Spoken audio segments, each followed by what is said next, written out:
Peace, everyone. I'd like to take a second to talk about something near and dear to my heart. Have you ever thought about starting your own podcast? I mean, when I was trying to get this podcast off the ground, I had so many questions like, how do I even record an episode? Where do I find background music? How do I get my show on Apple Podcasts, Spotify, and all the other popular places I like to listen? And where do I find advertisers? The answer to each and every one of these questions was very simple. Anchor. Anchor is a one-stop shop for recording, hosting, for distributing, and even monetizing your podcast. And best of all, it's 100% free and 100% ridiculously easy to use. Now, thinking out loud is an art. Anchor gives me the canvas and platform to be the artist I always wanted to be. So if you've always wanted to be an artist and start your own podcast, go to anchor.fm/start.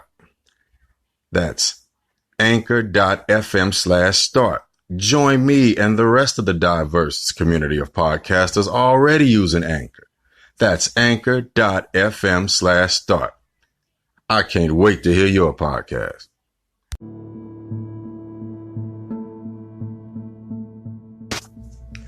Peace. This is your man, Honorable October 9, and this is the Art of Thinking Out Loud podcast where we discuss a little bit of everything. So I just want to get into this whole Kobe situation since it's very fresh. I'll tread lightly.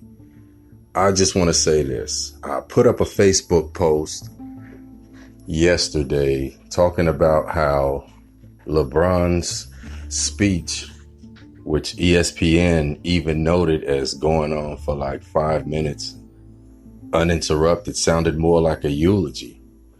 And then less than 24 hours later, Kobe is supposedly killed in a helicopter crash, which was predicted on the Legends of Chamberlain a couple years ago. Kobe crashing in a helicopter, and also noted on a couple tweets from back in like 2011, 2012, on the date 11/3, also aligns with the dates that Kobe came into the NBA, also the 33s and everything, the 113s or the 133s.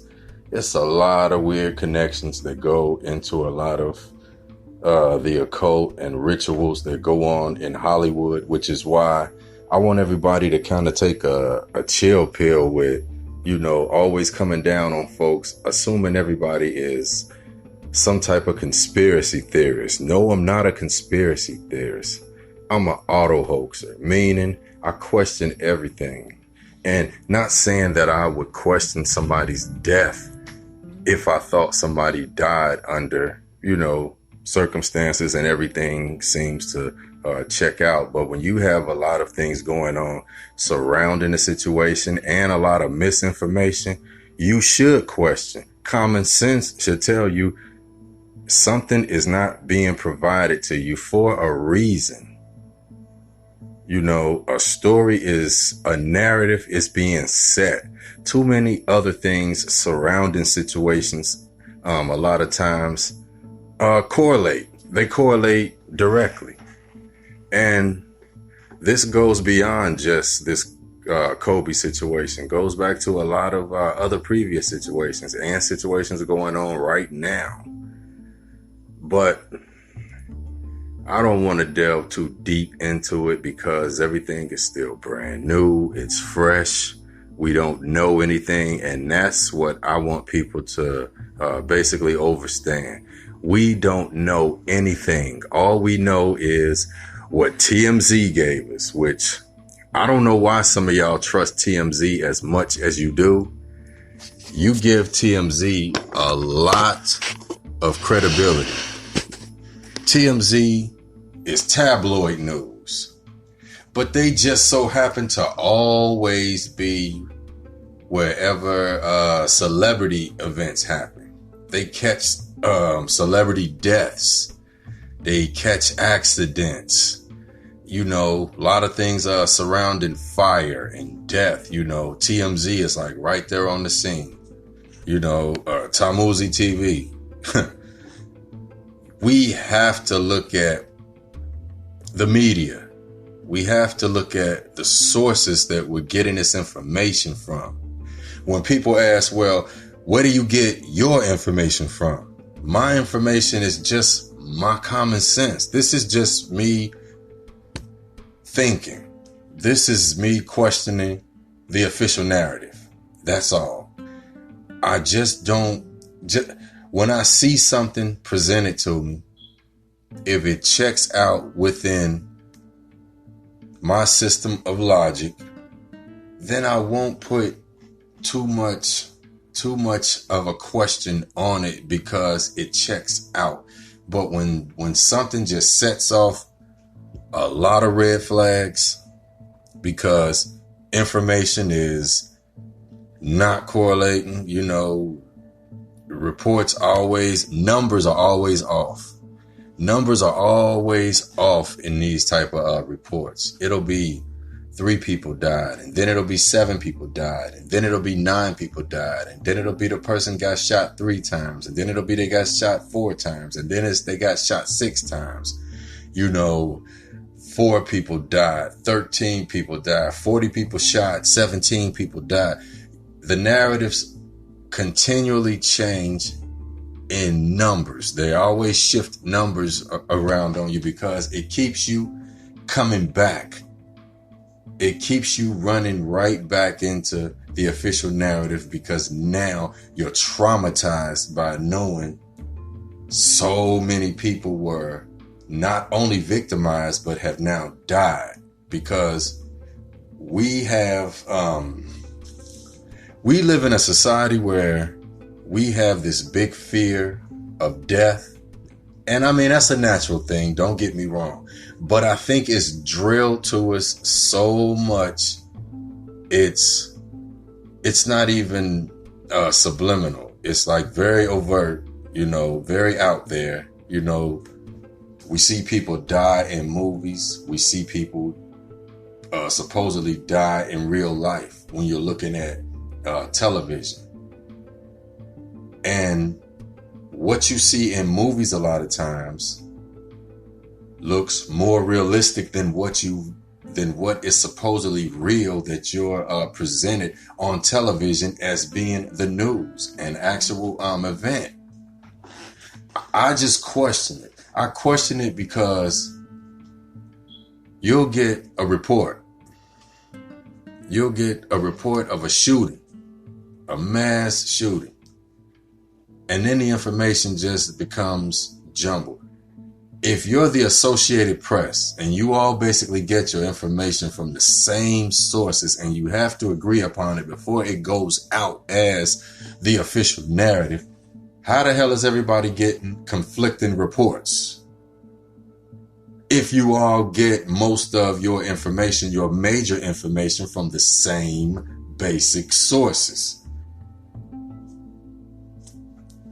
See, this is what I'm talking about. We live in an age that, they call it the information age. And I say they because they being your government, those who govern over how you think, your mind, they give you limited selections and tell you that you have choices. Yeah, you got a choice between A, B, C, or D, 1, 2, 3, 4. But what are your choices beyond that? It's like, that's the game. It's almost like if somebody's flipping a coin and they say, heads I win, tails you lose. You can never win the game. And I feel like this is how we live on a day-to-day. We can never win the game. We can never even the playing field until you do what I've done, basically. I've opted out. And when I say opted out, meaning I stopped believing, I stopped fearing. I'm trying to get rid of a lot of traumatization from over the years of being fed an indoctrination, of being fed indoctrinated trauma. You know, we all suffer from it. PTSD, depression, stress, which brings up all kind of chemical reactions in the body, which causes you to develop cancers and get strokes and all types of other shit. Listen, I'm gonna cut this short because it's getting a little lengthy. Don't rush to just assume what you're seeing every day is just what it is. When you've got a voice in your head, sometimes several of them, telling you something just ain't right with what you're being presented, listen to it. It's your common sense. People say common sense ain't common. Yes, the fuck it is if you listen to it. Now listen, everybody's understanding is different. Everybody's level of, comprehension when it comes to, certain things that help to edify and build character. So we all act a little different. But on a lot of basic levels, if something ain't right, that shit just ain't right. And anybody can peep it. We'll start there. We'll start on the basic levels and we'll build into a greater common sense. But this is your man, Honorable October 9. This is the Art of Thinking Out Loud podcast, where I'm just speaking random thoughts on, my perspective on things going on around me. Peace.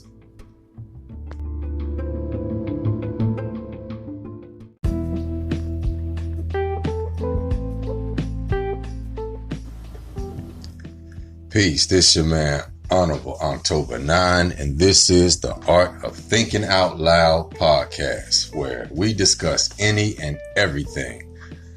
I want to continue off of my previous discussion where I talked about Kobe,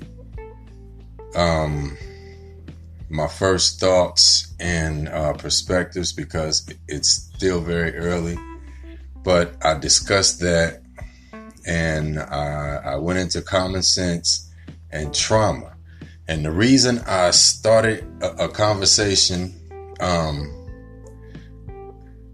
in dealing with trauma is because when we see these events unfold in front of us, we see celebrities die.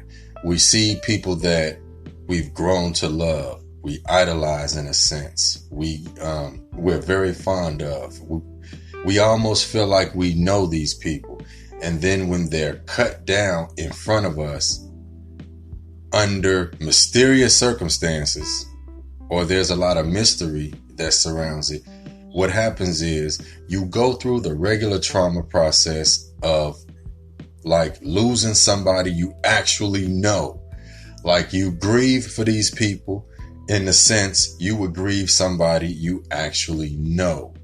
But the difference is, in this situation, in grieving for celebrities, you never get over your grieving process because they keep it as an ongoing event, an annual event. They'll keep telling you, we lost a legend, we lost somebody. That they'll show you the person's family. They'll show you all the person's accomplishments. They'll show you all the good times and in the videos and all of that. And don't get me wrong, nothing is wrong with that. But what I'm saying is the way that it's given to us is given to us as an underlying program that creates constant trauma. You're always in a state of like negative vibration. No matter how good you feel, you've always got something that's traumatizing you, something that feels very uneasy. Like I made a Twitter post a couple months back where I basically told everybody, when you wake up in the morning, scroll down your timeline on whatever social media, Facebook, Twitter, Instagram. Count how many of the stories count the first 50, like 30 to 50 stories. How many of those are things you could actually use that make you feel better? Or, inspirational quotes, pictures of beautiful babies, lovely families being together, people being successful, folks are performing good deeds. Yeah. Most of what you'll probably see, you'll see a lot of fat asses. You'll see a lot of sex. You'll see some more fat asses. You'll see some comical videos. You'll see some people get stabbed, shot, beat up,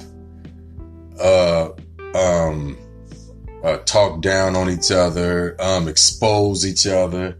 You'll see people drag each other, all this other type of shit. That's what you get your first 30 to 50 messages. If you looked at what the majority of your messages are, even the ones you think aren't negative just because it might be a news report where they're telling you about a baby that got thrown out a window, or, a car accident where some people got hurt or whatever. That adds to your worry. It adds to your trauma. It's a subtle underlying layer of stress that you always have, no matter how good of a day you're having. So what I say is this. Sometimes people, I'll say this. I usually post on social media in the mornings early because, I'm up, I'll post something and then I'll see what folks will say about it throughout the day sometimes. Every now and then, I won't be on social media as much, except for maybe business purposes. It's because I need a detox from it sometimes. Not because I'm posting anything negative or because I feel like I'm doing anything, or you either.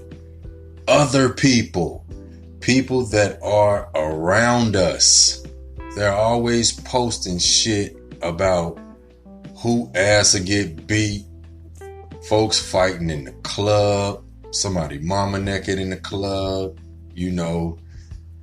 people performing sex acts in public, folks doing all type. And listen, I don't want to sound like no prude or nothing. You grown as hell. You do what you gonna do. Just be careful how you do what you're gonna do. Be careful and, have some tact about yourself. Don't be out here trying to go viral for this little 5 minutes of fame if you're doing it yourself, because that little 5 minutes winds up being a lifetime, because now all this shit is in cyberspace, which goes back to when I say a lifetime of trauma, because it never goes away. It's always there. So it's kind of like when you have rappers who go at one another on record, say some horrible things about one another, talk about one another's family members and dead family members and, all type of horrible shit. And then they make up with each other and become cool again. You don't think that every time that record is played, it triggers something? Because trauma is activated by triggers. You hear that record, it triggers where you were when you heard it back then. So no matter how cool you are with this person, you still feel a way. And that's why I say we gotta watch what we do, watch what we say to people. I personally will go on record right now as saying I will never do a record, a music record, otherwise, talking harm to anybody and disrespecting somebody's family and shit like that. No, I would never do that. Because those things have to live on. Even if me and this person reconcile, we can never truly reconcile because now we have a frequency that's out there and can be accessed by anyone at any time and could and could possibly trigger something to lead us right back into that situation once again. So we got to be careful what we say, careful what we do, especially on this social media platform that we have now with Facebook, Twitter, and the rest, Instagram, all of that. But going back into trauma, how this all relates, like I said, what you put on social media is going to always be there. I don't care about you. I'm erasing it. People screenshot it, and plus it's recorded in the data banks of the social media server. Whatever site you're on, they have every message you've ever posted. So it's there. And then this stuff, oh yeah, and let me go into this. Where does this information go? You know, it's sold on the dark web or given out on the dark web, you know. And we don't realize how deep this rabbit hole goes. And I'm not even talking about the dark web and everything. No, I'm talking about trauma. A lot of this trauma started back when we were children. Things we were taught, how we were raised, how we were disciplined. Things that we think are right that really aren't. It's abuse. How we discipline our children. Corporal punishment. You know, capital punishment in society. You know, we teach abuse. Abuse as punishment, and we teach abuse as a form of control. Because I tell women all the time, how do you come at me being very religious, telling me about the Bible, when the Bible made women out to be some of the lowest creatures on the planet? The Bible tells women that you're here to serve man. It basically puts women in a situation where your usefulness is having babies and serving men. Women have to be quiet. Women are not supposed to voice themselves. You know, women are either whores. Women are always subservient. You're given this book. God is always yelling at you, telling you if you do something wrong, he'll do this to you, he'll do that to you. And in the Bible, women, nobody gets punished for hurting women in the Bible. Nobody really gets punished for hurting women in the Bible. If a man is upset with a woman, he can discipline that woman physically, even kill her according to the Bible. And nothing happens to him. What does that leave the woman? What does that leave little girls who are raised hearing these messages subliminally? You're reading this. You may not be picking it up right off, but it's encoding. It's there. And it comes out in the way we deal with our relationships every day. Abusive relationships. If the first man you were ever introduced to you, if your daddy wasn't there, if the first other man that you ever knew was Jesus or God, and he was always yelling at you and being abusive, then how do you think you will look at men from that point on, so to speak? Yeah, you'll love God, but you love God out of fear. Then that means any man you deal with, as soon as he does something that makes you fearful, you're triggered by trauma. And it could cause a number of different responses. But this is just showing how if you're always given a program that makes you come off as being under someone else's control, even if you don't even see the program at the time, like I said with the Bible and women, you know, there aren't many queens, like, you know what I'm saying, empresses, you know, women that rule kingdoms and shit in the Bible. It's men. And they had And the queen was just she was just there for real. Hell, the king had other wives and girlfriends. So women were always a possession. And you wonder why these women sell themselves as possessions. You know, why the sex industry is up. You know, and it's like, and that's not a knock against people in the sex industry.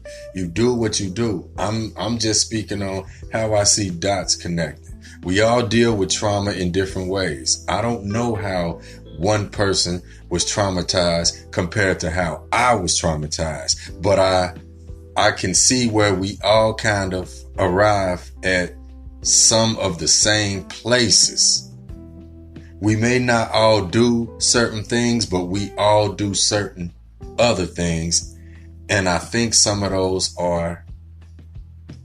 they come as a result of certain traumas that we've gone through our whole life. And some of them we even allow right now. And, you know, we fund, we push, thinking that we're doing something good. And we're actually just keeping ourselves in this proverbial box, a box of pain. This is why people go through a depression. Because when you're depressed, you're kind of in a coulda, woulda, shoulda land. People aren't depressed about what they can do. People are depressed about either what they haven't done or what they want to do and they don't see it as being possible. You know, it's self-esteem. We're given things every day that will kill your self-esteem. I just showed you how women's self-esteem is like, it's killed, you know, systematically with the Bible. You know, I would tell my daughter, listen, I could pick 1,000 other books for you to read to become empowered besides that book. And this is not a knock on the Bible. It's just, that's just one example. The Quran does it too. You know, a bunch of the other books do it too. And the reason they do it is because this isn't quote unquote God talking. This is men talking. This is men talking. Everybody put their own spin on it. Everybody wants to be the next, you know what I'm saying, P. Daddy, the king of the remix. You know, everybody remixed it. And the Bible isn't even I don't have to give you a whole thing on the Bible. The Bible's not even a bunch of books in order. It's just a bunch of different things put together, taken from different stories at different points in time, you know, because these were chosen. And then if you go to different religions and everything, some Bibles have more books in them. There's 66, there's 76, there, you know, we can go on, you know, you could talk about the lost books of the Bible and everything. And then think about why you don't see women prophets, women messengers, really. It's always men. Men. You know, but I didn't want to stretch this out into like, you know, bashing the Bible or bashing men. Hell, I'm a man. No, it's just that when I see bullshit, I call it out. So what I say is, as far as how we can help to remedy that, as far as the ladies go, men, how we can do our part, your little girls, it's not about telling her she's a queen. It's not about everything you can tell her and all of that. Yes, do that. That's highly important. What's more important is the way she sees you treat her mother. Whether y'all together or not, how she sees you treat her mother, because she's going to draw patterns from that. she's gonna, and those patterns are both positive and negative. Even if she grows to one day despise her father, she may still wind up being with a man who acts like her father because that energy is familiar. So we have to get those type of energies into a very unfamiliar place. Those cannot be familiar energies, because we have a lot of things that go on with us that they are now normalities, and it's dysfunction. And I'm speaking from the way that men perpetuate it. We have to start, like I said, starting with our daughters, our mates, our mothers, other women. Our babies are little girls, and they're watching not only how we treat their mothers, they're watching how we treat other women. How women respond to us. Like I tell people, you don't get black male teachers on a regular when children are very little. We get them later on in life. And the reason I say something's wrong with that is because you get a black male teacher later on in life after you're already damaged. You already hate men, because by that time you've been given this Bible. And even though God has been passive aggressive, abusive to you psychologically, you love him. You have a father raised under the same Bible, everything. He's abusive in different ways. Maybe other men in your life abuse you in different ways. Molestation, physical abuse. Now you have more trauma. With all of that going on, we now have where we have a society of women who are highly intelligent, very devoted. I can name every other positive attribute out there. But a lot of y'all are crazy as hell deep down inside, because you're dealing with so much that has been unresolved. I'll talk about the fellas later. I'll get to that on the next one. But this your man, Honorable October 9. This has been the Art of Thinking Out Loud podcast. Hit me up on my social media. Hit my website. Shop with me. etherealmerchandise.com. I truly appreciate everybody who supports this podcast, and I will continue to provide you with my opinions and random ass discussions. Peace.